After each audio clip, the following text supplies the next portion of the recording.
Voilà.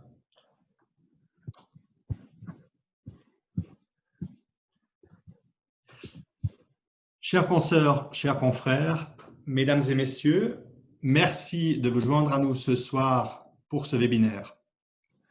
Bonsoir et bienvenue dans ce cycle de formation sur le thème Entreprise et droits de l'homme, enjeux pratiques pour l'avocat. Je suis Roman Graf de l'étude Lenze-Stellin. Et je suis Marion Paris de l'étude Lévy-Kaufmann-Kohler. Nous allons ensemble vous aider et vous guider à travers ce cycle de formation qui se tient dans le prolongement du 9e Forum annuel des Nations Unies sur les entreprises et les droits de l'homme, qui a eu lieu en ligne du 16 au 18 novembre. Ce cycle de formation est le fruit d'une collaboration entre deux commissions de l'Ordre des avocats, la commission des droits de l'homme, dont Marion fait partie, et la commission de formation permanente, dont je fais partie. Nous avons organisé pour vous deux webinaires destinés aux avocats au sujet des relations entre entreprises et droits de l'homme. Le premier webinaire de ce soir présentera les enjeux économiques ainsi que les obligations et problématiques juridiques pour les entreprises en lien avec le respect des droits humains. Le second webinaire, qui aura lieu jeudi 26 novembre prochain, examinera les outils permettant aux entreprises et à leurs avocats d'œuvrer en faveur du respect des droits de l'homme. Ce soir, nous avons le plaisir d'accueillir 4 experts qui partageront leurs connaissances et expériences avec nous. Ils ont des formations et des spécialités différentes, mais sont tous dans leur activité amenés à traiter des relations entre les entreprises et les droits de l'homme. Leurs présentations seront suivies d'une table ronde lors de laquelle nos intervenants pourront répondre à certaines de vos questions. Vous avez en effet la possibilité de soumettre des questions par écrit à travers la fonction Q&A du Zoom. Au vu du nombre très important de participants, nous n'aurons probablement pas le temps de répondre à toutes vos questions.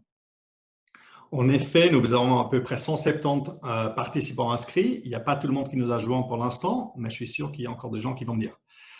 Nous tenons également à vous rappeler que l'objectif de ce webinaire est la formation pour les avocats.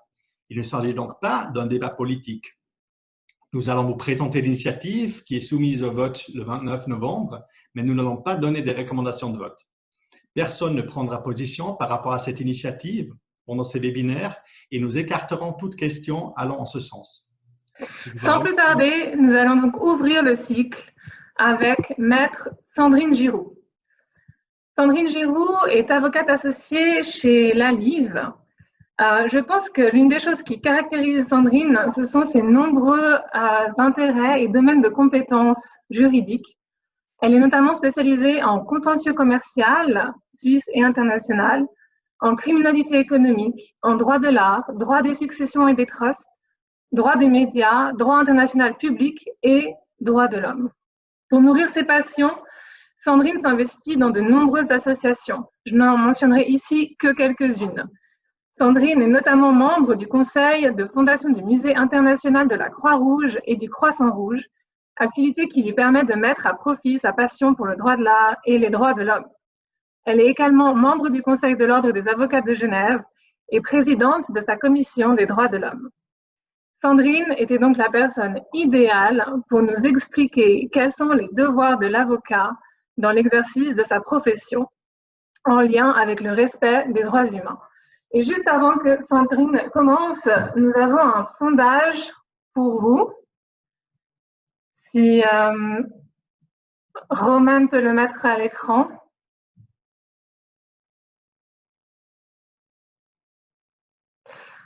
Voilà, pensez-vous avoir l'obligation, en tant qu'avocat, de favoriser la prise en compte des droits de l'homme lorsque vous conseillez une entreprise? On vous laisse quelques secondes pour répondre.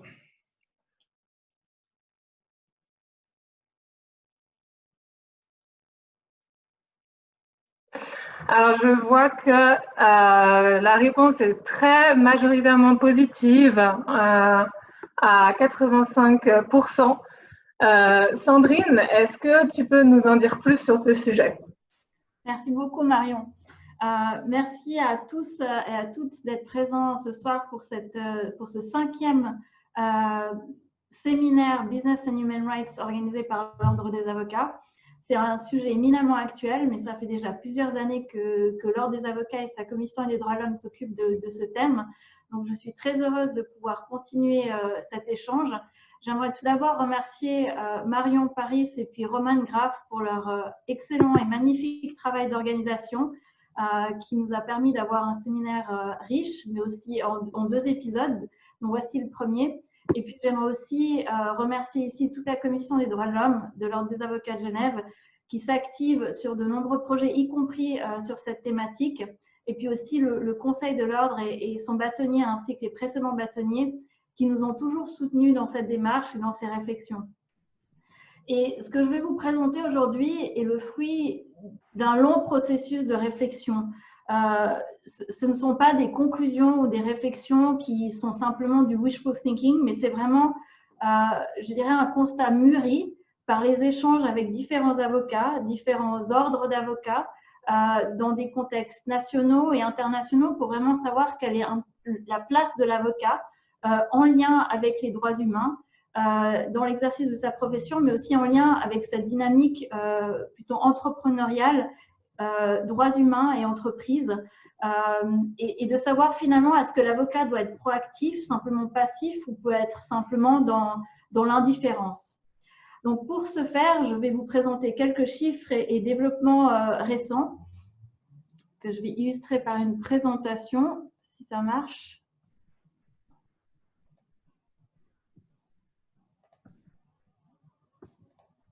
Voilà. La première chose concerne finalement la position de l'avocat. On sait que l'avocat est un défenseur, on sait aussi que c'est un auxiliaire de justice, qui est le terme consacré par la jurisprudence, même si certains trouvent que c'est un peu offensant pour notre fonction et en lien avec la justice et notre indépendance. Mais nous sommes l'un des rouages du mécanisme judiciaire, comme le montre le fameux Honoré Daumier. L'avocat est aussi un acteur économique et j'ai cherché, pour essayer d'illustrer ce propos, des chiffres qui concernaient le marché juridique suisse. Je n'en ai malheureusement pas trouvé. Par contre, j'en ai trouvé concernant l'Angleterre. Et il y a une étude qui concerne les services légaux fournis en Angleterre qui date de 2019. C'est une étude qui est répétée chaque année. Et les chiffres qui nous sont fournis en 2019 sont assez intéressants. Le premier point concerne finalement la contribution du service judiciaire à l'économie anglaise, qui s'élève à environ 26,8 milliards de livres. On peut aussi noter que les plus grandes études, les 100 plus grandes études anglaises ou établies en Angleterre, ont eu un revenu de plus de 26 milliards de livres sterling en 2017. Un autre chiffre intéressant, c'est que 40% de tous les litiges arbitraux commerciaux contiennent du droit anglais. Donc, on voit quand même l'influence du droit anglais dans les litiges commerciaux, mais d'un droit particulier pour certains litiges, et aussi l'importance du secteur judiciaire à l'économie, ce qu'on sous-estime souvent en pensant que la justice est simplement un dû, mais c'est aussi quelque chose qui contribue à l'économie, et comme on le voit avec aussi les ambitions anglaises, à faire rayonner le droit. On voit que, par exemple, l'Angleterre a exporté le droit anglais dans beaucoup de cours commerciales à l'international, et c'est un moyen de contribuer finalement aux échanges internationaux.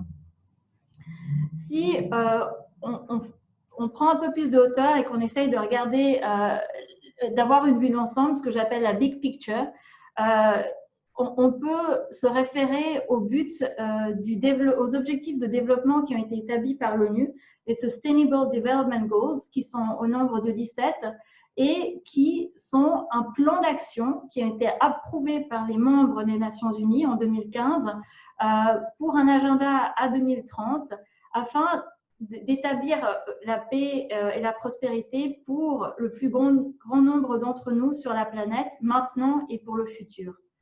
Et un des objectifs importants pour les avocats notamment est l'objectif numéro 16 qui vise à promouvoir une société en paix, inclusive, pour promouvoir le développement durable. Et pour cela, un des points principaux est l'accès à la justice et puis aussi la responsabilité et la capacité des institutions à inclure tout le monde à tous les niveaux.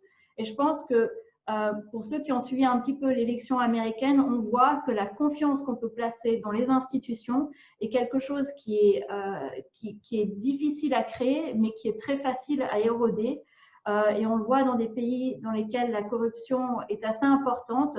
La confiance dans les institutions est un point crucial à développer ou parfois à améliorer. Donc, cet objectif, je pense, doit être en tête à l'esprit de tout le monde quand on considère finalement quel est l'horizon pour, de manière globale en tant que société, arriver à un développement que l'ONU a établi dans ce cadre avec tous les États membres.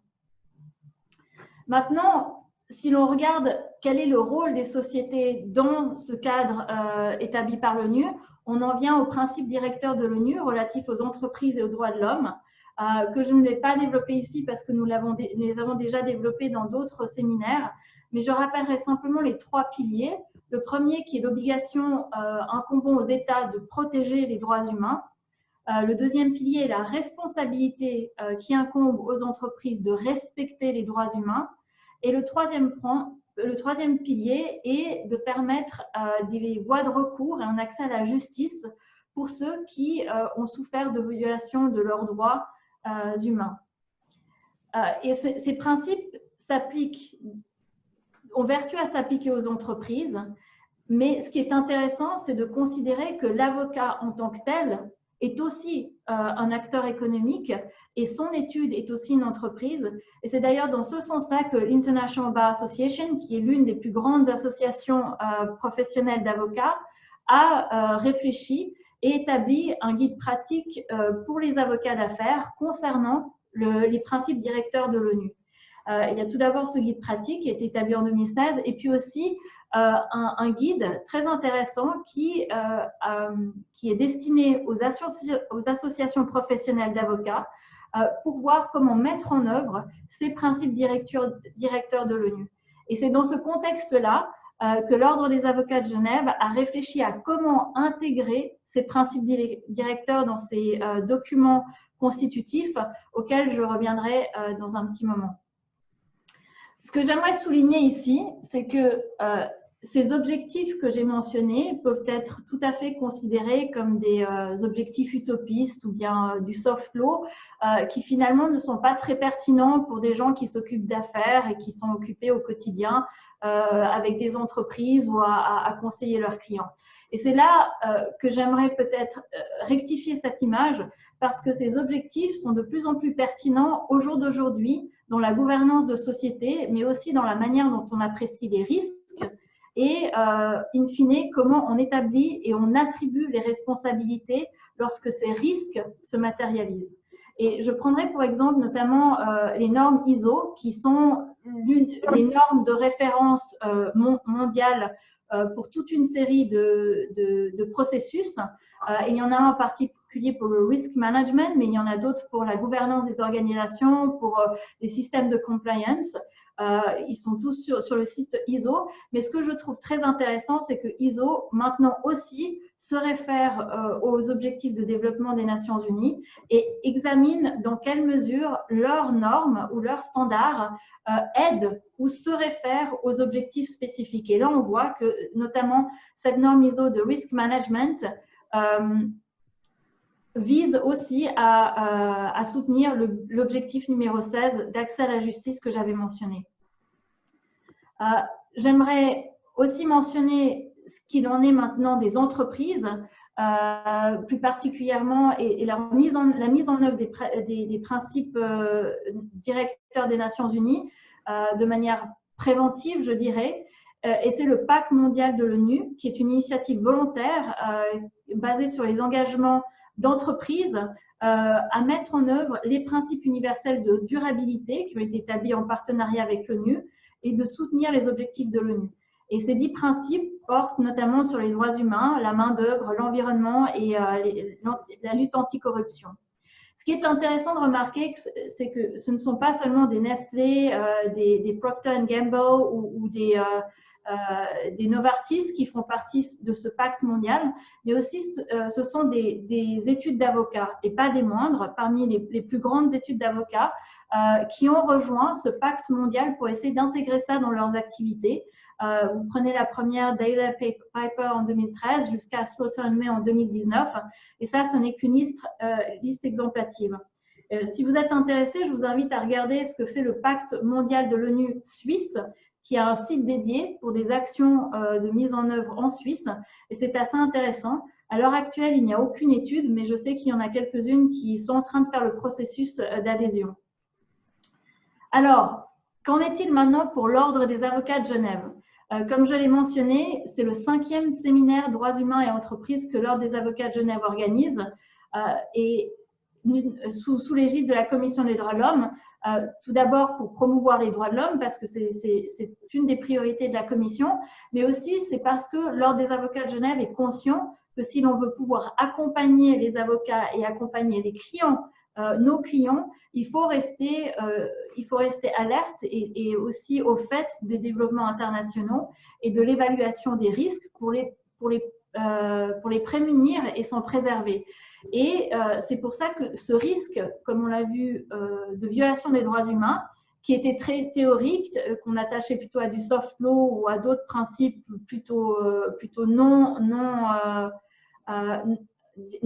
contraignants, petit à petit sont devenus des risques de plus en plus importants. Et je ferai ici un parallèle qui sera peut-être développé plus tard, mais c'est celui de la lutte anticorruption et blanchiment d'argent, qui était un risque aussi qui, dans les années 70, peut-être était un risque qui était assez abstrait et qui est devenu tout à fait concret. Et je pense qu'on est en train de vivre le même tournant avec les droits humains.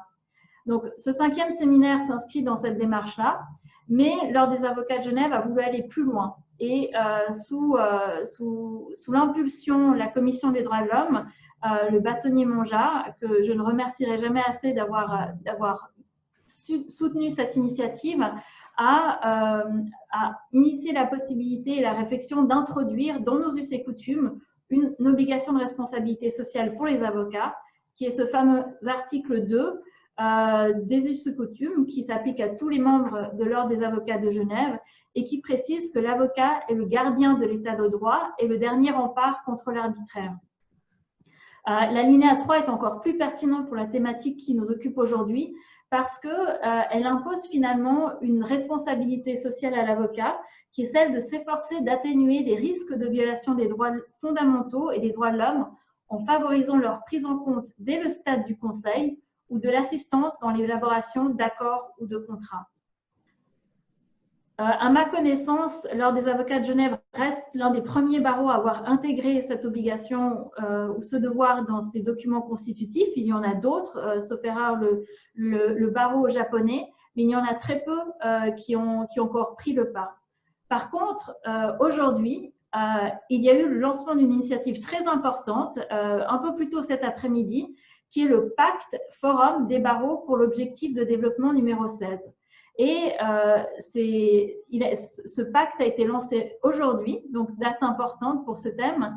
Et il s'agit d'une initiative de la Banque mondiale qui vise à coordonner, renforcer et soutenir les efforts déjà déployés par des groupes qui promeuvent l'état de droit et l'accès à la justice au niveau local, national, intergouvernemental et international sans les dupliquer. Font partie notamment de cette initiative the Law Society of England and Wales, le Barreau de Paris et le CNB, qui sont des institutions importantes en France. Et ce pacte qui a été lancé aujourd'hui est aussi un appel à tous les barreaux du monde à rejoindre l'action pour essayer de mettre en œuvre cet objectif numéro 16. J'en viendrai ici à ma conclusion. Pour répondre à la question qui était le titre de cette présentation, quel devoir pour l'avocat en lien avec les droits humains et les entreprises? Pour moi, il y en a 3. C'est tout d'abord le devoir de conseiller. Comme l'expliquent les us et coutumes de l'Ordre des avocats de Genève, l'avocat doit s'efforcer d'atténuer les risques des violations des droits fondamentaux et des droits de l'homme. C'est essentiel parce qu'aujourd'hui, le risque de violation des droits humains est un risque qui impactent l'activité d'une entreprise, ou soit légalement, soit de manière réputationnelle. Et c'est important que les clients soient conscients de cette problématique et qu'on les accompagne dans cette démarche. Le deuxième devoir, à mon sens, c'est celui d'agir individuellement, c'est-à-dire que l'avocat est un gardien de l'état de droit et il y a plusieurs manières de mettre en œuvre cette injonction. Et puis enfin, un devoir d'agir collectivement, notamment par le biais des associations professionnelles, puisque l'Ordre des avocats de Genève, par exemple, a pour but de sauvegarder l'honneur et le prestige du barreau genevois et de ses membres, et de défendre la profession d'avocat et de sauvegarder les intérêts de ceux qui l'exercent. Et je pense que pour avoir une économie qui marche, je pense que d'avoir en tête les objectifs de développement des Nations Unies est un bon compas. Donc, à mon sens, ce sont voilà, les 3 devoirs qui s'imposent à l'avocat. Et je me réjouis d'ouvrir la discussion sur cette question-là ou de répondre à vos questions. Merci. Merci beaucoup, Sandrine. J'en profite pour mentionner un des derniers articles de Sandrine Giroux intitulé Human Rights in the Oil and Gas Trade in Switzerland, Risks and Mitigation Measures. C'est une publication dans l'OGIL, Oil, Gas and Energy Law Intelligence Review. Et maintenant, je passe la parole à Romane Graff pour introduire le prochain panéliste. Merci beaucoup. Et next up, c'est professeur Bowman-Polly. Professeur Polly intervient en anglais, donc nous allons vous la présenter aussi en anglais. So, Dorothy Bowman-Polly is a professor at Geneva University's School of Economics and Management. She directs the Geneva Center for Business and Human Rights, the first human rights center at a business school in Europe. Since 2013, she is also the research director at the NYU Stern Center for Business and Human Rights at New York University. In these roles, Dorothy works with companies to advance human rights in corporate practice. Her applied research is focused on embedding human rights in organizations and developing business models that enable profits and human rights principles to coexist. Dorothy also teaches business and human rights, and she co-edited the first textbook on business and human rights. In 2016, she also co-founded a business school network to integrate human rights in business education, as well as the BHR Young Researchers Summit for Emerging Scholars. Dorothy earned her PhD in economics, summa cum laude, mind you, at the University of Zurich in 2010. While working for the Fair Labor Association, a multi-stakeholder initiative with the mission to improve labor rights in global supply chains. Professor, we are very honored to have you here. You have the floor. Well, thank you so much. And also thank you, Mario, for organizing this and for having me. For allowing me to speak in English first. It's much easier for me than French. And for allowing me to participate as possibly the only non-legal trained person on this conference. As I sent you my CV, I wasn't aware that you would be reading it. So you already know a lot about me from this short bio. But let me start by explaining to you that the Geneva Center is indeed a brand new institution. We launched 1 year ago. And currently, there's a lot of interest in our work related to the Swiss initiative. And I've received a lot of invitations to speak either for or against the initiative. And I refuse to participate in most of these events because the Geneva Center is not positioned and is not politicized. We are at an academic institution and I'm a management scholar. I do want to use today's conference, however, to speak about some of the pros and cons from the perspective of implementing mandatory human rights due diligence. So this is not specific to Switzerland, but the ones of you that in the past days participated in the UN Forum for Business and Human Rights may have realized that mandatory human rights due diligence was the theme of the forum. And I think most or majority of the participants have come to the conclusion that voluntary initiatives to implement human rights in corporate practice have failed, and we now need laws.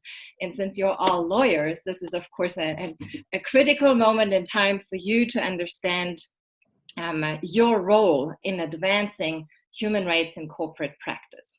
So I want to guide you through a number of scenarios. Scenarios that assume that governments require human rights due diligence via a constitution or via laws. And you may be aware that we already have such a law in France, the Loi de Vigilance. It's currently discussed in Germany, the so-called Lieferkettengesetz, the supply chain law.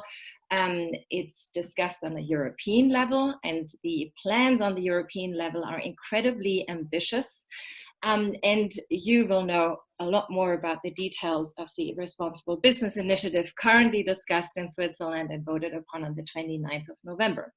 So let's assume that a government and in Switzerland, the Swiss citizens vote in favor of the Swiss initiative. And if this law gets adopted, as a management scholar, I'm asking myself, so how will this play out in practice? How will companies actually implement such a law? And we already have some experience, not just from France, but also from other areas, particularly in the modern slavery context, where governments required reporting on modern slavery in the UK context and in Australia.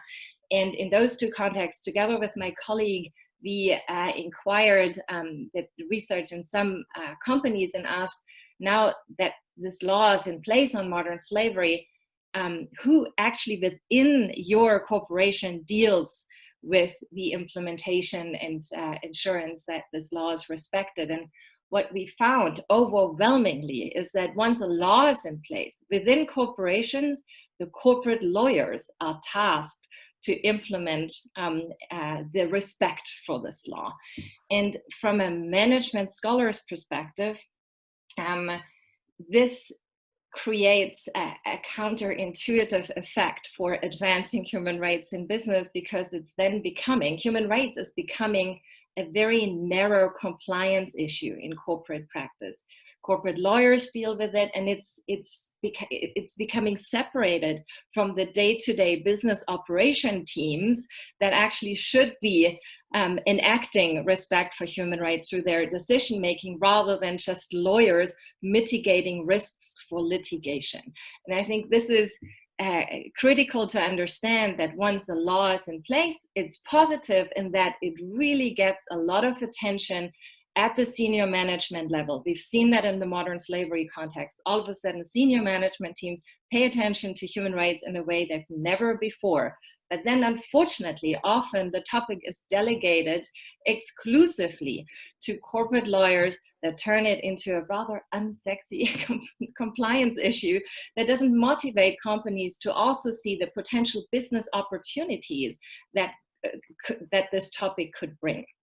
And this said, I don't want to, I think this is a risk that can be mitigated and remedied. And so you as lawyers, if such a mandatory human rights due diligence requirement is adopted in Switzerland or through the European level, you can advise your clients to be careful that it's not isolated in the operations, namely in the corporate law department, but instead that interdepartmental working groups are created to ensure that all levels are indeed involved in the implementation for respect for human rights. It wouldn't be useful, and it would only cost companies if only the lawyers deal with it. The idea should still be that the operational departments ensure that the spirit of the law is actually put into practice. Let me get to a second scenario. So if mandatory human rights due diligence would be required from companies, it would be very positive in that it would ask companies to look into their supply chains. So the supply chains are often the area of companies where the respect for human rights is most critical, yet most underexplored for many companies. So while they're often very treat their employers very nicely. They know a lot less about the workers and the supply chains. They often haven't even mapped the supply chain fully. And if there's mandatory human rights due diligence, there might be a requirement to look a bit deeper into the supply chain. Yet this clearly is the greatest challenge for many companies. They don't have that transparency yet. And you will probably hear from Sonia later about the details of what is the depth of control over certain companies. What does this mean? To which level does the law actually apply? I don't want to lecture you on those legal details, which have radically, interestingly, still radically different interpretations, depending on whether you talk with an advocate of the initiative or an opponent of the initiative.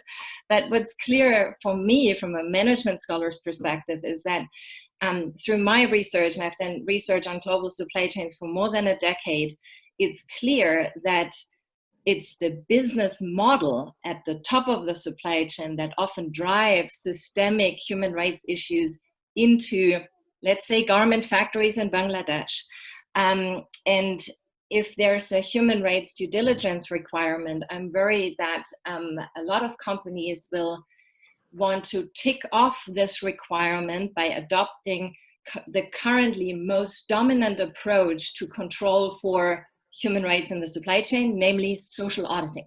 And social auditing, we've seen, it's the easy approach, I would say. The social auditing we've seen after over a decade, it hasn't moved the dial on actually establishing labor rights in global supply chains, for example. We've seen that in the garment context, we've seen it in the extractives context. Auditing alone doesn't change the root causes for the systemic non-compliance issues in supply chains. So again, a human rights due diligence requirement could set a counterintuitive incentive to go the easy route and just pay for a lot of social audits. There's a whole industry of social auditing out there now. And yet we would do that knowing that it hasn't been so effective in the last years. And instead, again, the business side should get involved and understand the linkages between purchasing practices, for example, and the effects that those purchasing practices have on workers and supply chains. And to use the garment context again as a concrete example, if companies, fashion companies like Zara or H&M, change their order volume, change designs last minute, these decisions on the top have an immediate knock-on effect on workers in the supply chain, because they then scramble to get raw materials, they have to work overtime, they get tired, there are more accidents, the supervisors get stressed, they yell at the workers, and the stress travels down the supply chain. And it's those business models that we need to change, rather than just checking off via a checklist that the human rights due diligence process has been followed. Again, I think lawyers could play a role for making their clients understand the link between the business models and the actual effect on human rights. Let me get to a third scenario, which is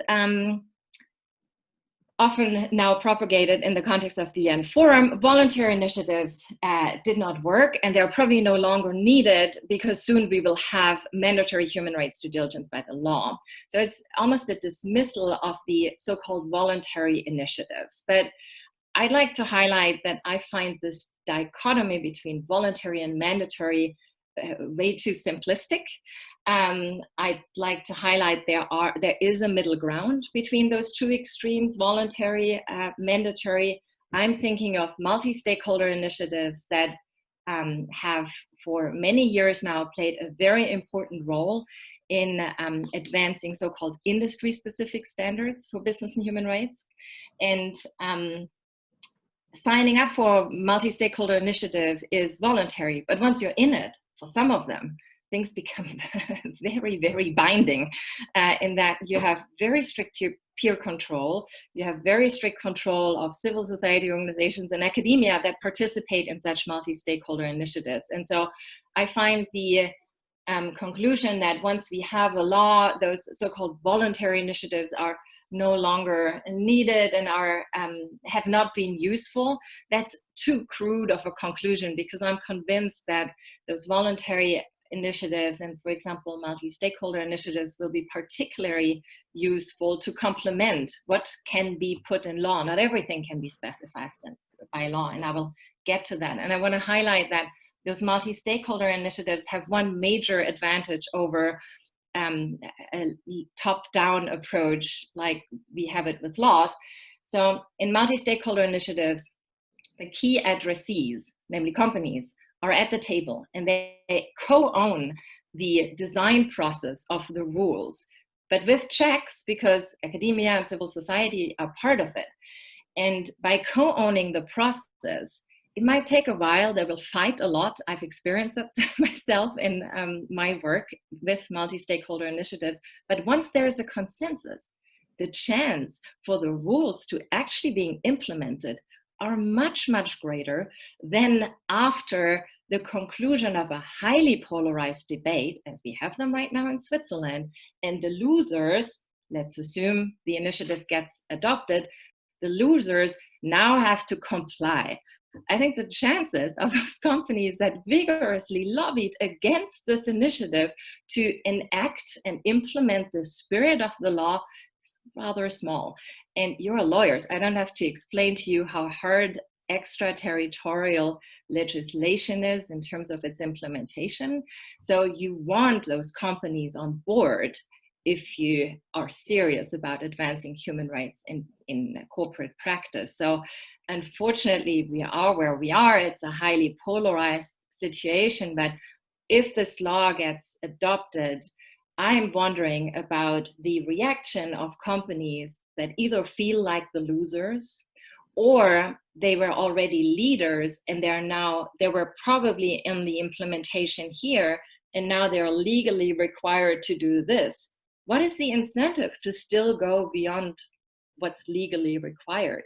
I'm not sure about that. So I would also call this a counterintuitive effect of mandatory human rights due diligence.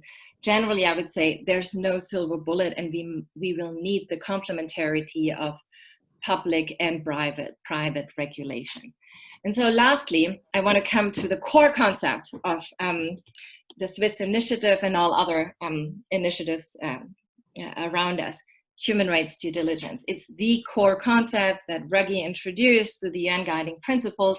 And if the initiative gets adopted, so the advocates, we would have a clear concept and a clear process, even a standard that explains to companies what they should do and what responsibility they have in the context of human rights. However, having talked to many companies, it's not so clear to them. In 2015, there was an interesting survey published by the Economist Intelligence Unit, where 80% of senior executives said, of course, we need human rights. It's a very important topic.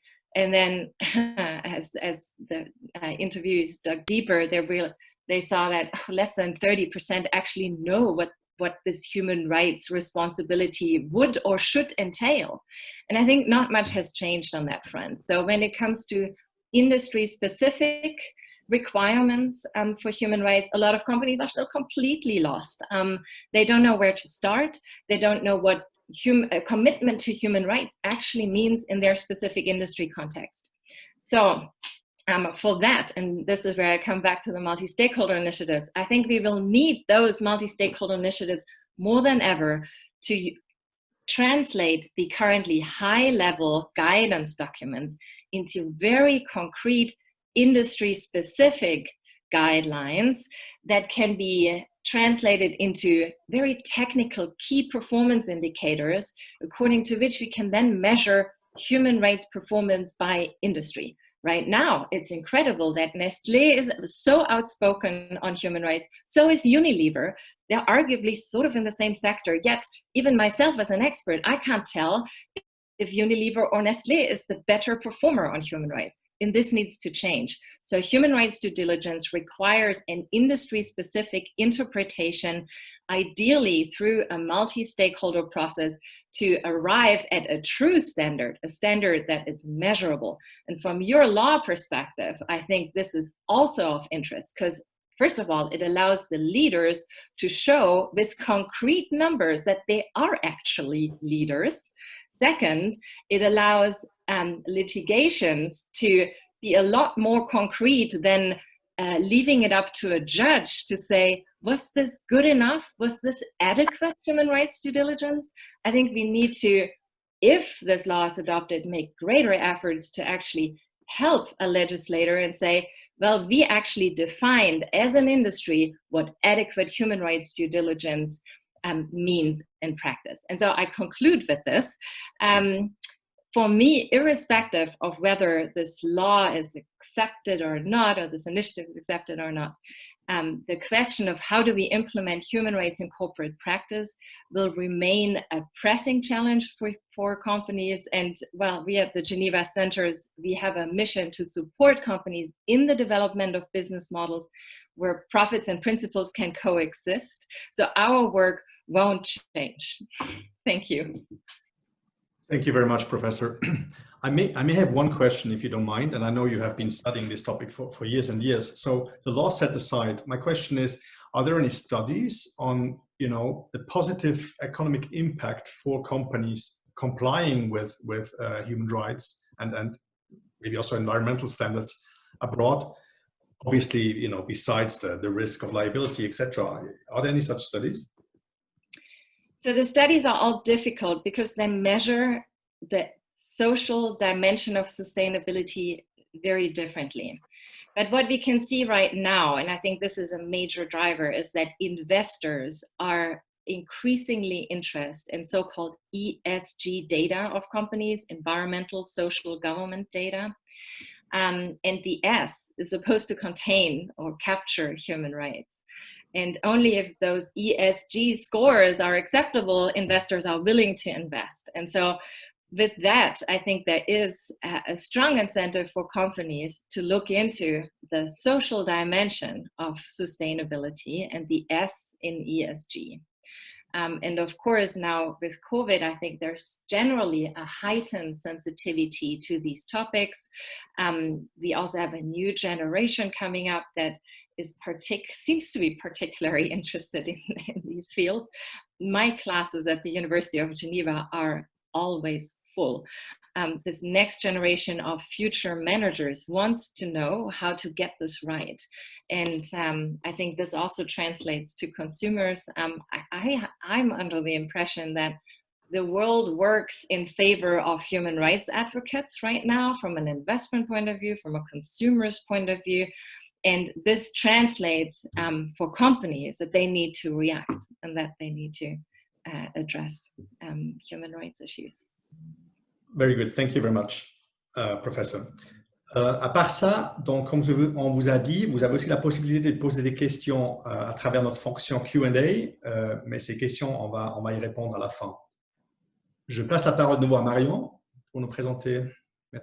Merci beaucoup, Roman. Donc, notre prochaine panéliste est Maître Sonia Meider-Morvan, qui est avocate associée chez Reiser Avocats.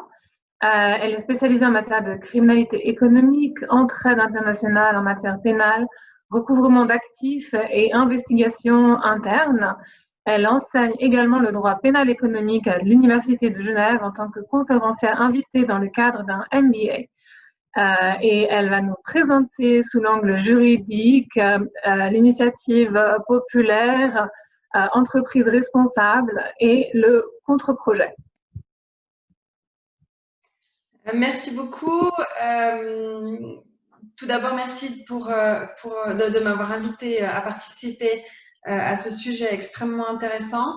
Comme dit par Maître Paris, moi je vais présenter l'initiative d'un point de vue théorique et en particulier les enjeux juridiques de cette initiative. Alors tout d'abord, qu'est-ce que prévoit cette initiative? L'initiative, elle prévoit d'inscrire un article dans la Constitution, un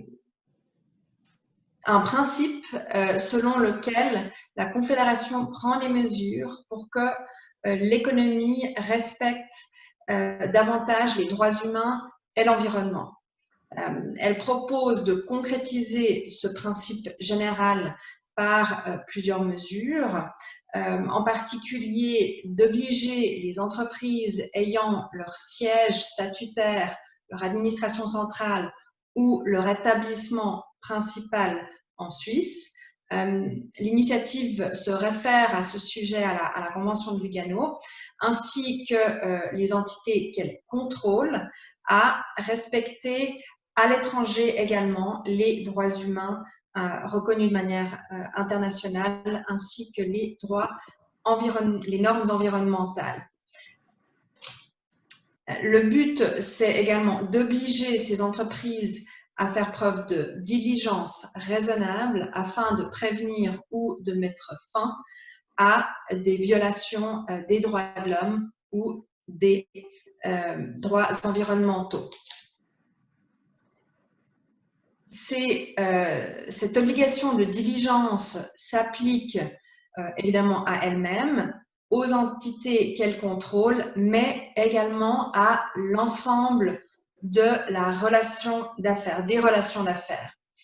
L'étendue de la diligence raisonnable dépend des risques encourus et prévoit qu'une attention particulière doit être portée aux besoins des PME qui présentent peu de risques, donc qui peuvent être potentiellement exclus du champ d'application de cette initiative et de ses obligations.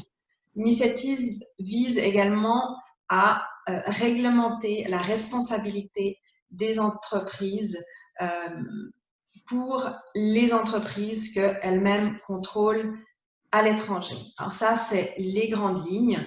Je vais maintenant expliquer ou tenter de donner un aperçu un petit peu plus en détail des différents éléments que cette initiative comporte.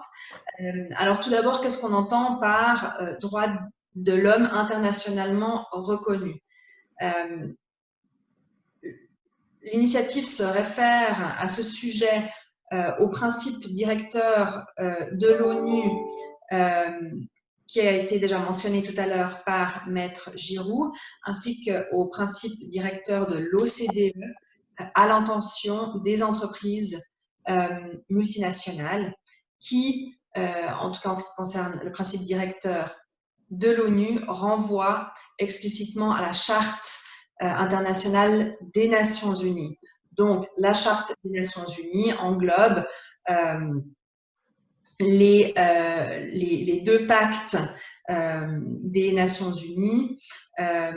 Ainsi, elle vise aussi les conventions fondamentales de l'Organisation internationale du travail.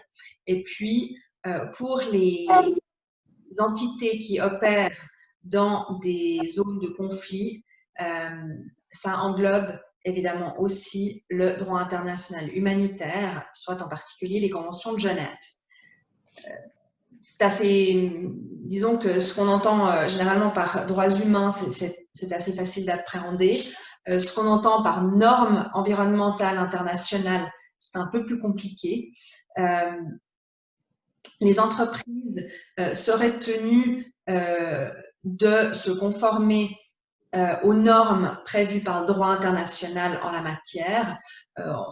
On peut citer à ce sujet la Convention cadre des Nations Unies sur le changement climatique, la Convention de Vienne pour la protection de la couche d'ozone, les valeurs limites d'émissions fixées aussi par l'OMS. On peut aussi inclure là-dedans certaines normes ISO. Le respect des normes environnementales concerne toutes les activités de l'entreprise qui peuvent avoir un impact sur les ressources humaines, sur les ressources naturelles. Pardon. Qu'est-ce qu'on entend par une diligence raisonnable? Alors là aussi, l'initiative s'appuie sur les principes directeurs des Nations Unies et de l'OCDE et elle exige des entreprises qu'elles identifient les répercussions effectives et potentielles de leur activité sur les droits humains et l'environnement. Donc, il y a d'abord une phase,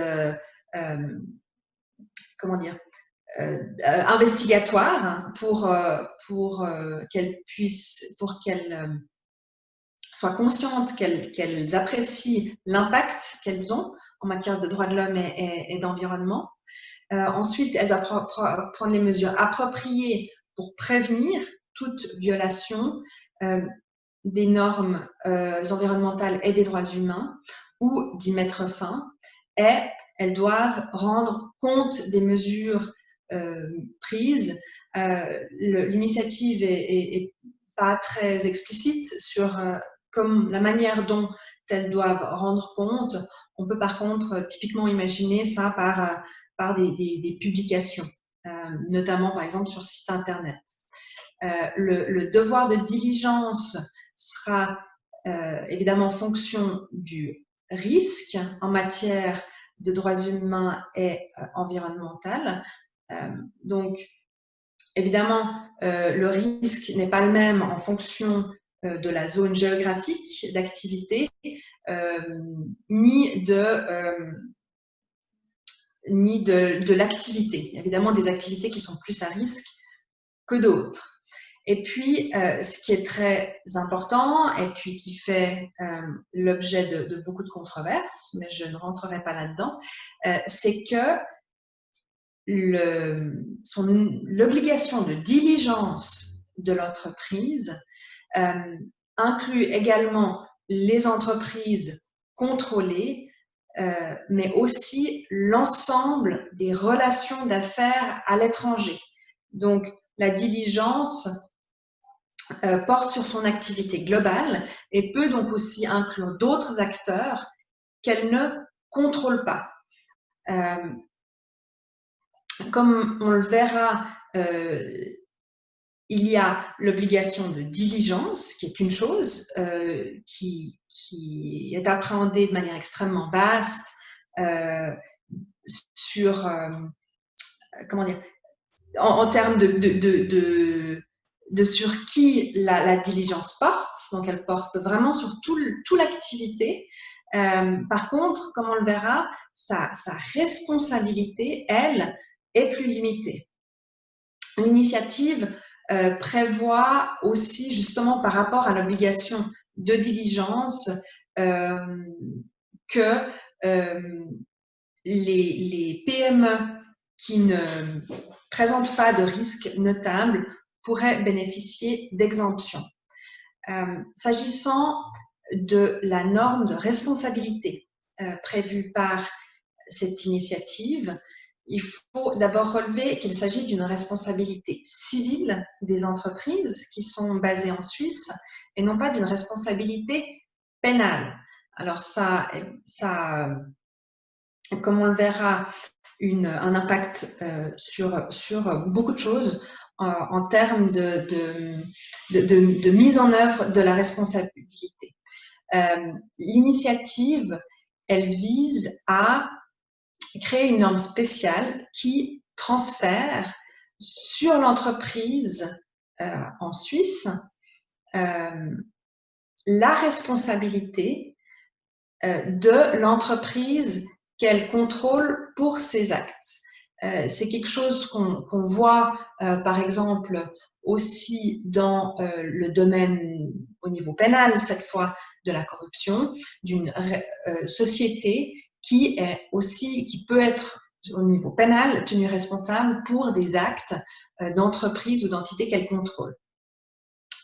Alors, cette norme de responsabilité, comme je viens de le dire, elle nécessite un contrôle de l'entreprise. Donc, ça veut dire qu'une société suisse ne pourra être tenue pour responsable d'actes que d'entités qu'elle contrôle et non pas de tiers, pas comme pour l'obligation de diligence, sur toute la relation d'affaires. Alors, qu'est-ce qu'on entend par contrôle d'une entreprise? Il est déterminé par le rapport effectif entre l'entreprise que j'appellerais principale et l'entreprise contrôlée.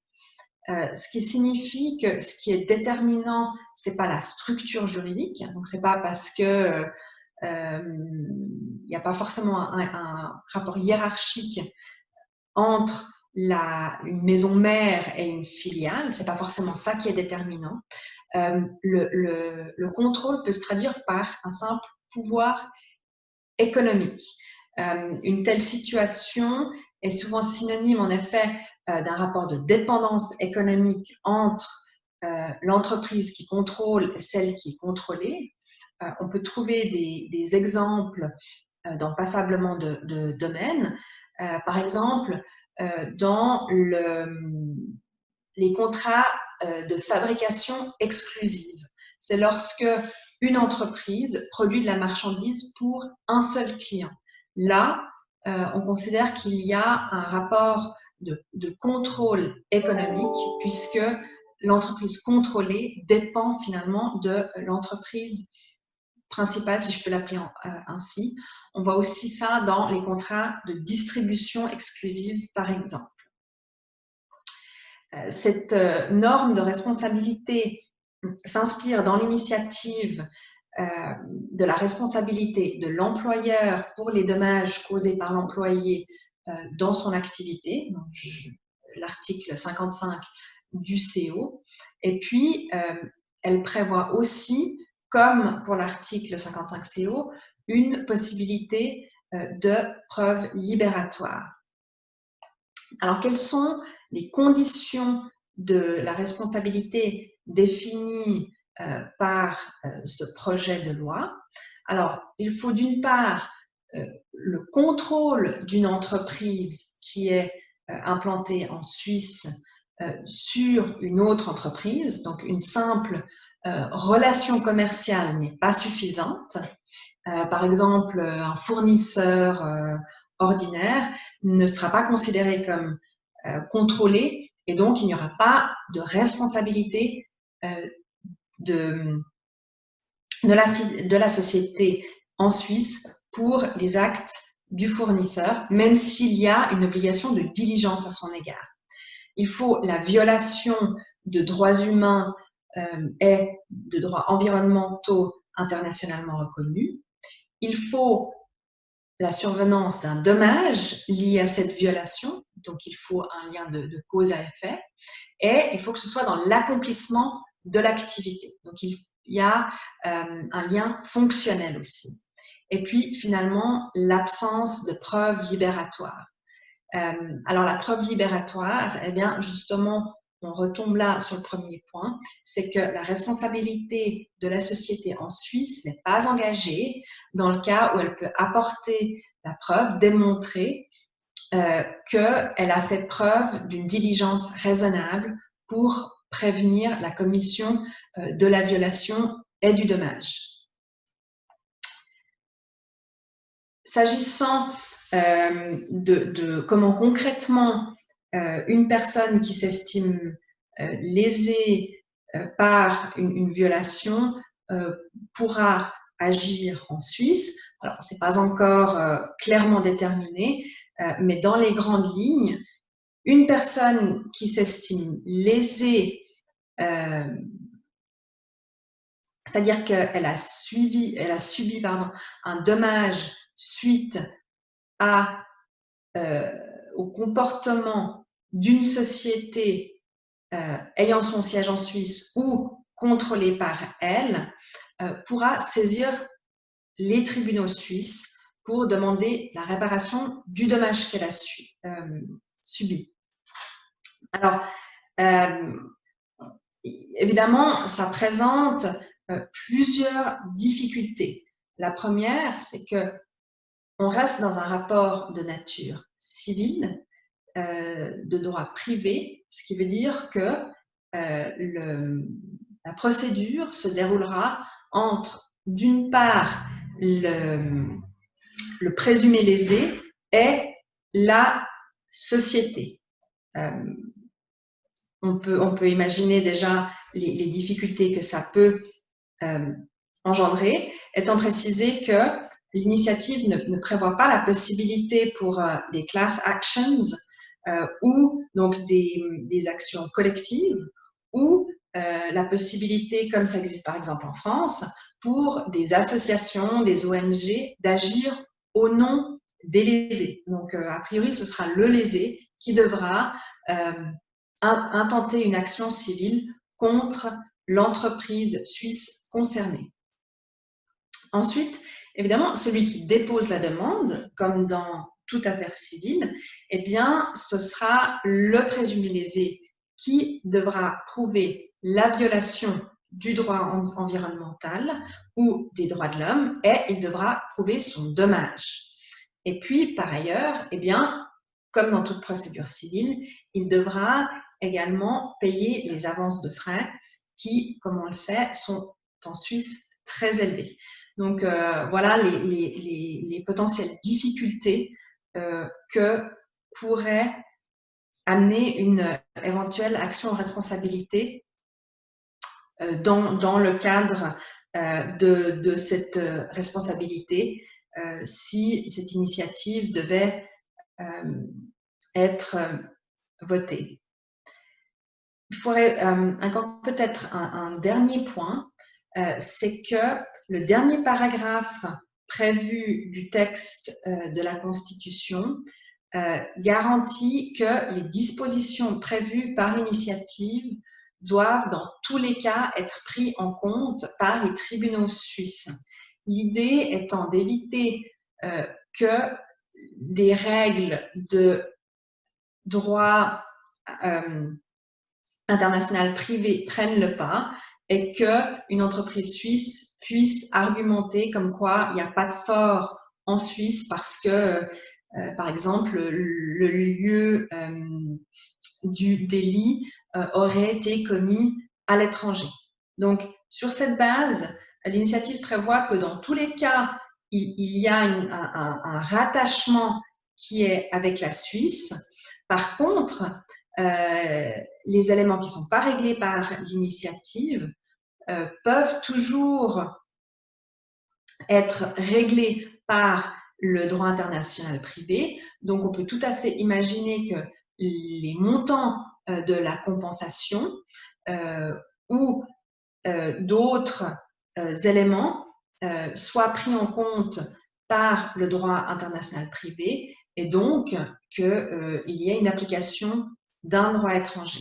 Donc, voilà un peu dans les grandes lignes ce que prévoit cette initiative. Merci infiniment pour cette présentation très complète. Je passe la parole à Romane pour notre dernier intervenant. Merci. Effectivement, ce n'était pas évident, je pense, de présenter cette initiative sans trop se pencher dans des eaux un peu difficiles. Le dernier intervenant, mais le fameux last but not least, c'est maître Jean-René Oetli. Jean-René Oetli conseille une clientèle institutionnelle et privée devant les juridictions étatiques et arbitrales. Il est spécialisé dans le contentieux en matière civile et pénale, principalement en droit des affaires. Il est également membre de la commission de droit civil de l'ODA et du comité de trial international. Maître Oetli va nous parler aujourd'hui des contentieux de droits de l'homme impliquant les entreprises. Jean-René, merci beaucoup de ta présence. Je t'en prie. Bonsoir tout le monde. Merci Romane. Merci à tout le monde de m'avoir invité à participer à ce séminaire. Il me revient effectivement de vous parler de la responsabilité des entreprises sous l'angle cette fois-ci du droit actuel. Vous constaterez deux choses. D'abord, que même en l'absence de l'initiative, il existe quelques outils qui permettent aux victimes de violations de droits de l'homme à l'étranger de venir rechercher les entreprises situées en Suisse. La deuxième chose, c'est que la question qui est centrale à l'imputabilité de l'entreprise est celle de la complicité, en particulier sous l'angle de son élément subjectif, à savoir si la société avait l'intention de participer aux exactions commises. Il ressort de la pratique que les procédures engagées en Suisse concernent principalement trois situations que je propose de traiter par l'analyse de trois procédures concrètes. La première situation concerne l'exportation Et il ne sera pas ici question d'exportation de matériel de guerre, qui, elle, fait l'objet de normes spécifiques, mais de l'exportation d'objets à destination civile, qui ont été utilisés pour commettre des violations des droits de l'homme. La seconde situation est celle de l'importation, et il s'agira ici principalement d'importation de matières premières qui ont été obtenues en violation des droits de l'homme, par exemple lors de pillage de ressources d'un État étranger dans le cadre du conflit armé. En troisième lieu, se pose la question du financement, à savoir la responsabilité d'une banque qui a entretenu des relations d'affaires avec un État qui a été sanctionné en raison des exactions commises par cet État à l'encontre de sa propre population. Pour revenir sur le premier exemple, la situation de l'exportation, en 2011, le ministère public de la Confédération a été saisi d'une plainte pénale contre l'entreprise Caterpillar pour la destruction par l'armée israélienne d'habitations civiles dans les territoires occupés en Cisjordanie. Concrètement, les propriétaires de 6 habitations civiles détruites par des bulldozers D9 produites par Caterpillar se sont constituées partie plaignante dans la procédure dirigée contre le siège de la société qui, elle, est située à Genève. Les plaintes étaient notamment fondées sur l'article 53 de la 4e Convention de Genève, lequel interdit à la puissance occupante de détruire des biens immobiliers appartenant à des personnes privées, sauf si la destruction est rendue absolument nécessaire par les opérations militaires. Le MPC, qui a procédé à l'analyse de la plainte, a qualifié que la destruction des 6 habitations des parties plaignantes était des démolitions punitives et donc constitutives de crimes de guerre graves. Il a ensuite procédé à l'examen de la participation de la société suisse à ces crimes sous l'angle des éléments objectifs et subjectifs de la complicité. Sur le plan objectif, l'autorité pénale a retenu que la fourniture du matériel utilisé pour la destruction des habitations civiles pourrait constituer en soi une assistance matérielle, sans laquelle les événements ne se seraient pas déroulés de la même manière. Il a donc retenu une forme de complicité objective pour les faits qui étaient dénoncés pénalement. En revanche, il estime que la typicité subjective d'une société soupçonnée de complicité de crimes de guerre doit s'apprécier selon 2 critères. La société doit d'une part connaître l'utilisation qui est faite de son matériel et d'autre part savoir que l'utilisation est elle-même constitutive d'un crime de guerre. S'agissant de la première condition, l'autorité pénale a considéré que Caterpillar était parfaitement consciente du fait que les forces israéliennes utilisaient ces produits pour procéder à la destruction de maisons palestiniennes. À l'époque, et encore aujourd'hui, il était en effet très médiatisé du fait que ces bulldozers D9 étaient utilisés à cette fin, et cela avait été fréquemment dénoncé par la société civile. Concernant la seconde condition, soit l'utilisation de ces engins pour la commission de l'infraction, le MPC a noté que l'intégralité des bulldozers qui étaient distribués en Israël n'étaient pas destinés à commettre des crimes de guerre. Il a en effet retenu que le concessionnaire unique revendait ces engins non seulement à l'armée israélienne, qui en faisait un usage également licite, mais aussi à des entreprises civiles, par exemple des entreprises de construction, qui elles n'étaient pas du tout impliquées dans les crimes qui étaient poursuivis. Le MPC déduit donc que les bulldozers sont des biens à double usage et en se référant à l'ATF 119.4.289, qu'elle a reconnue elle-même et de nature très controversée, elle a qualifié la vente de ces engins d'un comportement courant et neutre. Un tel comportement, sous l'angle de cette jurisprudence, même s'il facilite la commission d'infraction, n'engendre pas nécessairement une responsabilité pénale, car c'est seule la démarche qui a été ensuite réalisée par le tiers, donc celui qui a utilisé un produit à une finalité civile, pour l'utiliser dans le contexte de la commission d'un crime, c'est ce comportement-là qui serait typique pénalement, de sorte que la procédure a été close à l'encontre de Caterpillar. La seconde situation dans laquelle la question de la responsabilité de l'entreprise suisse se pose, c'est lors d'importation. Ceci principalement sous l'angle du crime de pillage. Ce crime est réprimé par l'article 264G du Code pénal, qui qualifie de crime de guerre l'appropriation illicite de biens appartenant à l'ennemi dans le contexte d'un conflit armé. En 2013, l'ONG Trial International a saisi le MPC d'une dénonciation pénale contre la société d'affinage d'or, Argor. Il était concrètement reproché à la société d'avoir accepté de raffiner de l'or qui avait été extrait par un groupe armé opérant dans une région de la République démocratique du Congo dans laquelle se déroulait un conflit armé non international. Le MPC, procédant à l'analyse des conditions du crime de pillage, a retenu que l'extraction était, elle, constitutive d'un tel crime, du fait qu'il y avait le conflit arméno international, qu'il y avait un contrôle effectif de la part de ce groupe armé, et que la matière première, donc l'or qui était extraite, appartenait à l'État et du coup à l'ennemi dans le contexte de ce conflit interne. L'or, qui était ainsi pillé en RDC, était ensuite revendu à une société tierce qui elle-même la confiait à la société suisse pour le raffinage. Une des questions que le MPC a laissée ouverte, c'est une question doctrinale, de savoir si le rachat des biens pillés, donc des biens qui étaient initialement pillés puis vendus, une forme de recel, si le rachat sous cet angle-là peut être lui-même qualifié de pillage. Pourquoi est-ce qu'il n'y a pas répondu? Simplement parce que dans le cas d'espèce, la société suisse de raffinage n'acquérait pas l'or en question, car elle restait la propriété de la société qu'il avait elle-même rachetée directement en main des groupes rebelles en RDC. Le MPC, ayant qualifié le comportement comme étant typique pénalement sur place, a ensuite procédé à l'examen de la complicité de la société de raffinage située en Suisse. Il a retenu que la société avait apporté une assistance matérielle objective aux crimes de guerre commis en RDC.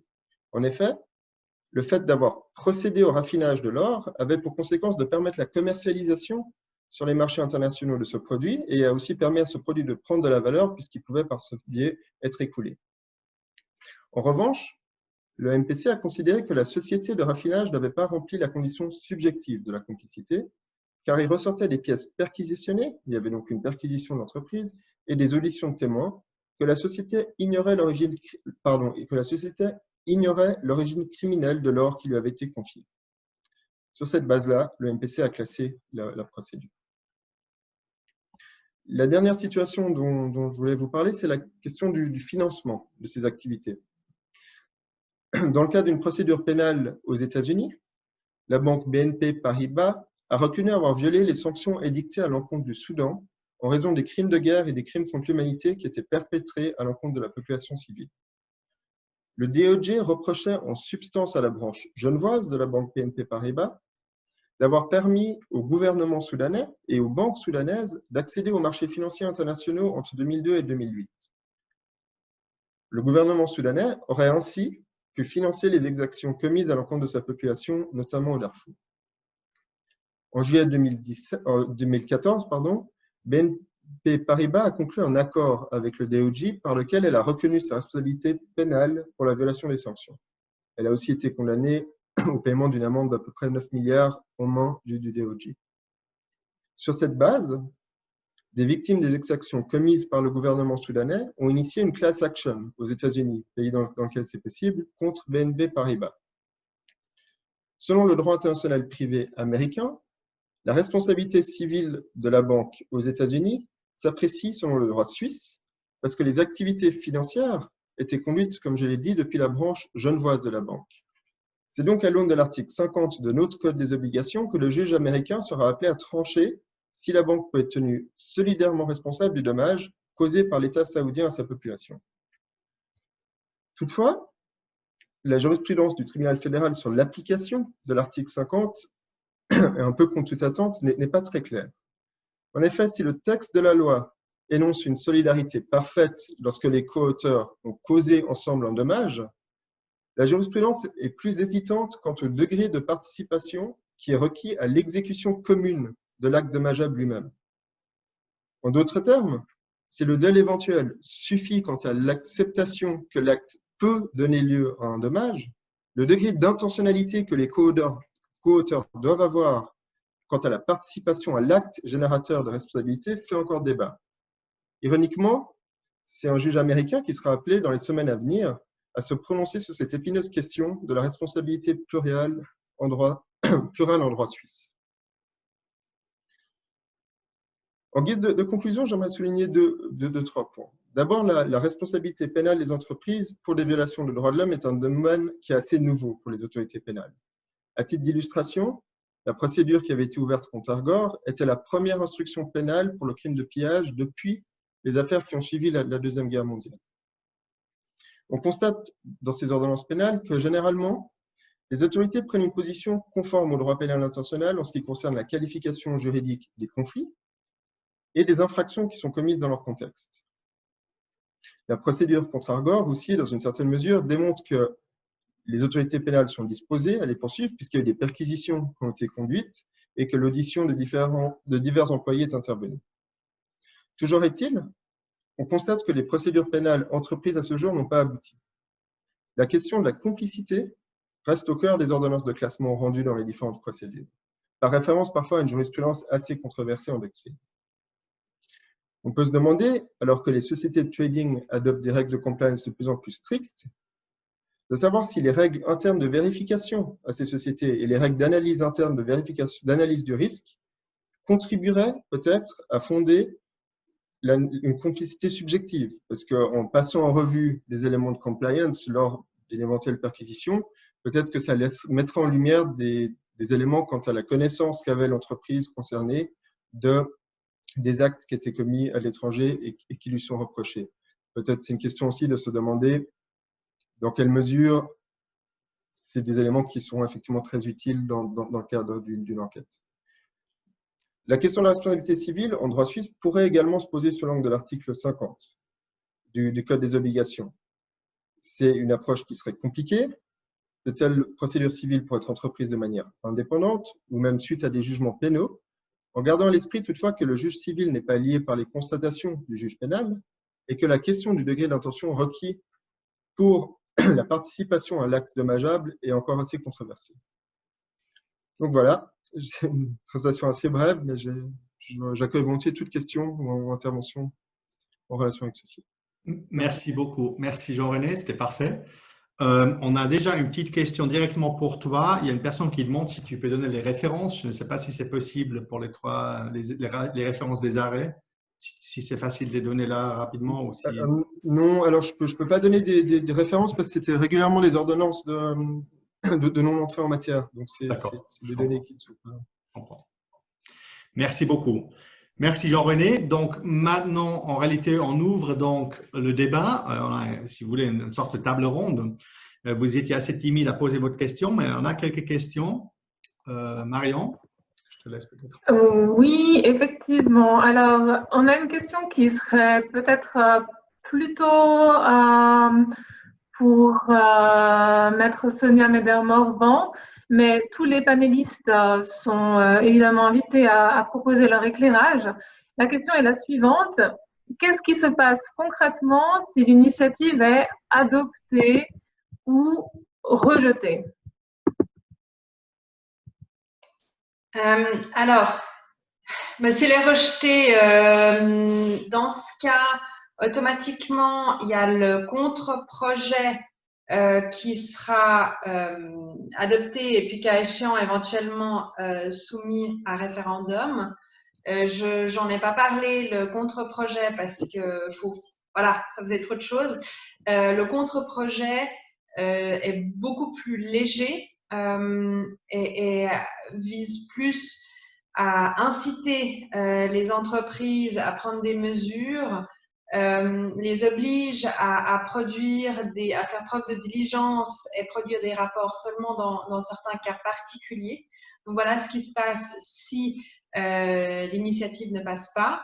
Si l'initiative passe, alors à ce moment-là, il faudra implémenter. Bon, ça rentrera dans la Constitution, l'article 101A de mémoire. Et puis après, eh bien, il faudra l'implémenter de manière concrète. Il y a deux pistes qui sont envisagées, soit par l'élaboration d'une loi spéciale, soit en introduisant des dispositions dans la législation existante, typiquement dans le Code des obligations. Si je peux peut-être rajouter aussi quelque chose, indépendamment de l'acceptation ou non de l'initiative, je pense qu'il faut aussi se poser la question du contexte international et l'analyse que j'avais faite en lien avec le secteur pétrolier et gazier, c'est que 80% des partenaires des sociétés suisses sont déjà soumis à des règles en matière de droits humains et entreprises, Business and Human Rights Obligations. Donc, la Suisse essaye de se doter d'un appareil législatif, mais il existe déjà des lois dans d'autres pays, comme cela a déjà été mentionné. Et indépendamment du fait que la Suisse décide d'intégrer quelque chose de dur dans sa loi ou pas, les entreprises suisses vont devoir se mettre au pas.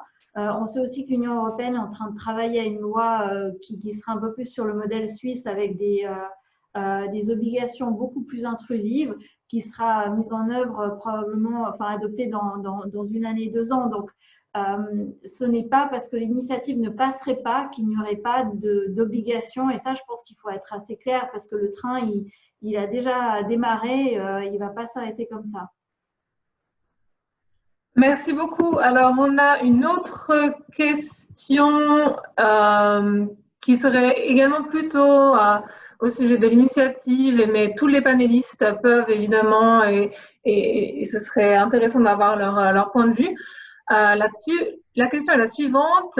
L'initiative prévoit-elle des règles de DIP? C'est de Didier Lebon. Alors non.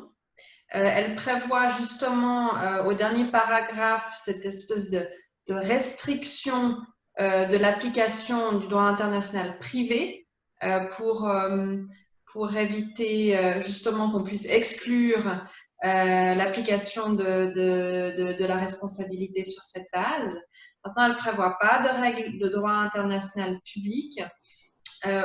Moi, je comprends des déclarations des initiants que eux estiment que cette initiative ne pose pas de problème d'éventuels problèmes d'atteinte à la souveraineté d'États tiers, puisque c'est une responsabilité propre aux entreprises qui sont basées en Suisse. Et donc, c'est en Suisse que des sociétés basées en Suisse seraient portées devant la justice. Merci beaucoup. Roman, une autre question?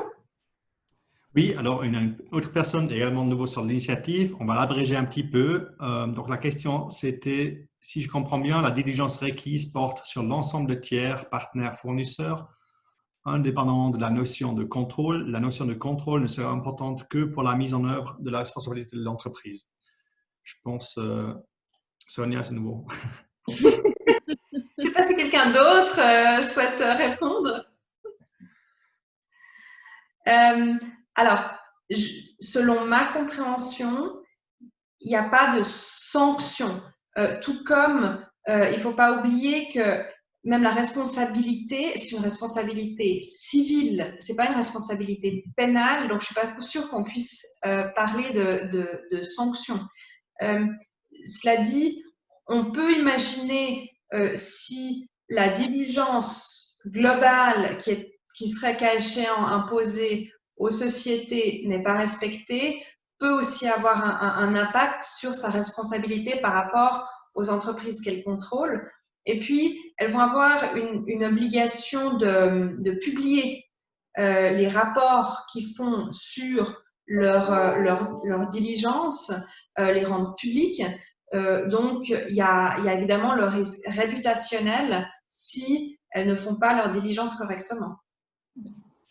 Can I add to that from a business perspective? So I understand that this is such a sticky point in this initiative to understand what does control actually include.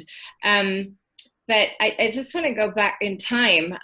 30 years ago, as Nike, we all know Nike, was in the headlines for the first time for child labor in their footwear production in Southeast Asia.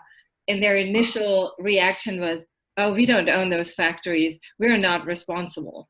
But de facto, footwear factories produce often more than 50-60% for one buyer. So effectively, there's economic control over these factories. And in the garment and sportswear context in these industries, it has now become common practice for companies like Nike to fully control working conditions in the production sites of their products. So initially, 30 years ago, they said, we're not responsible. Then they said, we can't do it. We have over 1,000 suppliers around the world. And indeed, they probably can't control the working conditions in 1,000 factories. But what has Nike done? Now they only work with 400 factories. A smaller number, easier to control. Those factories have become partners with Nike. They work with them longer term. And thanks to this different type of relationship, Nike has also much greater leverage to not just work with them on productivity, but also on improving labor rights. So the perspective in that industry, since they've had a long learning curve, has changed entirely. And, you know, they also started out saying, it's not possible. First, they said, we're not responsible. That's not on us. But de facto, they had economic control over many of those production sites. No legal control. I mean, they outsourced. There was an economic reason for outsourcing. But if you source, if you book, let's say, more than 50, 60, or 70% of the production capacity of a factory, I think you are in economic control. And it does constitute a certain level of responsibility. And for Nike, there was never a legal responsibility. But clearly, being in the headlines of the New York Times, it showed it's no longer considered legitimate to source from places where workers are exploited. So the legality question, I think, is one thing. The legitimacy question is almost equally important for companies. And companies like Nike, they've shown that they can change their purchasing practices and their business model and make it more compatible with their commitment to human rights. They consolidated their supply chain. They're working very closely with each supplier, not just on improving productivity, but also on training them on labor rights. And so I think it's possible. Companies have shown it can be done. I understand the context of Nike doesn't apply to every industry sector. I just had an interesting conversation with a pharmaceutical company. They have in their first tier alone 100,000 suppliers. That's a different ballgame. Yet I still think companies can do it. They have to start mapping their supply chain. Without initial mapping, they can't even make a rational decision over where the actual risks lie. So at a minimum, they need to have greater transparency over where their products come from or components of their products. Thanks.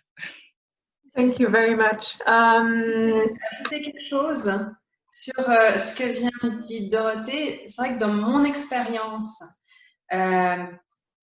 une entreprise dans ce type d'affaires de violation de droits de l'homme, d'allégations de complicité de crimes de guerre, la sanction est presque secondaire parce qu'ils dépensent beaucoup plus d'argent en frais d'avocat que ce que ça pourrait même leur coûter au final d'être sanctionnés. Le problème, c'est le risque réputationnel. Et pour eux, c'est ça qui est catastrophique. C'est le risque réputationnel. C'est même pas le risque purement juridique qui est finalement beaucoup moins dommageable pour eux. Indeed, I fully agree, but I want to add to those reputational risks, operational risks, because what we've now seen in this COVID crisis, the resilience of supply chains also depends on the type of relationships you have with your production sites. And if you have partnerships and you've worked with the same suppliers for a long time, it's much easier to discuss situations that are difficult for all sides. And I think it's interesting to see that those operational risks, disruptions in the supply chain, can be mitigated by a different type of relationship with your suppliers. And that's particularly relevant for companies in the food and beverage sector that all of a sudden could no longer, buy the slightly cheaper palm oil from Indonesia to ship it to Brazil to then produce food products in Brazil. No, now they will be sourcing palm oil from Brazil and also set up sourcing relationships there. So there operational risks that can be better controlled if you look into the human rights dimension of your sourcing practices. And for me, the most striking case most recently has been Rio Tinto, where there were in the headlines for blowing up Aboriginal caves in Australia, something that was perfectly legal. Yet the outcry after they've done that, disrespecting Indigenous rights, was so huge that the CEO just had to leave. And that is really costly for a company beyond just reputation. It really goes beyond just polishing an image. I think there are real business costs to not respecting human rights, and companies start realizing that more and more, even if they do things that are perfectly legal. So if it's against what's socially acceptable, it's equally dangerous. Potentially. Juste un point là-dessus, parce que c'est vrai que je rejoins tout à fait Sonia sur le fait qu'on voit que le risque réputationnel, c'est quelque chose qu'ils prennent très au sérieux. Il y a assez régulièrement des procédures en diffamation qui sont introduites contre les parties plaignantes, et il y a aussi une force juridique assez impressionnante qui se met en place lorsque c'est des individus qui s'en prennent à des sociétés, ce qui peut poser des questions d'équilibre en termes des forces en présence d'un point de vue procédural. Surtout, comme Sonia également le mentionnait, les frais d'introduction, ça peut être dissuasif.